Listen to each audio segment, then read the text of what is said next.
Last thing I wanted to talk about in terms of what I see here is Mioland's offering to us of potentially the ways to think about the causes of the disaster.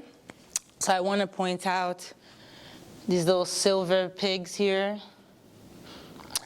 And we talk about them as the kochon kreyol, the Creole pigs. And it's significant, sort of thrown in there, and you might just think, there's a dog also, that it's just, because obviously animals are part of the story too in ways that we don't think about, right? That they were also casualties of the earthquake. That could be one way of thinking about it. But the kochon kreyol in particular is important because it is a reminder of a lost past, but also a connection of that past to this present situation. So I'll say more about that. In the 1970s, when Jean-Claude Duvalier, so the son of François is the guy who used to dress like Baron, right? So he has a son, and the son, he essentially changes the constitution to make the son eligible to take over power as he's about to die, right? So he wants to continue his legacy through his son. And the son comes to power at like 19 years old, or they lied and said he was 21, whatever, right? And he essentially tries to continue the vision of his father. So the father says in 1969, right, I want Haiti to become the Taiwan of the Caribbean. They have ideas about development for Haiti. And these ideas are also coming straight out of, right,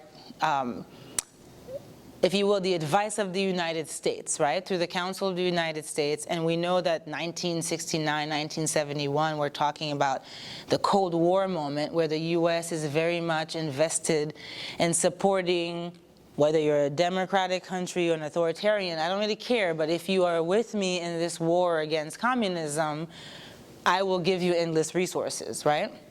So the Duvalier family very much is open to a relationship with the United States, including also applying whatever economic policies that they're proposing.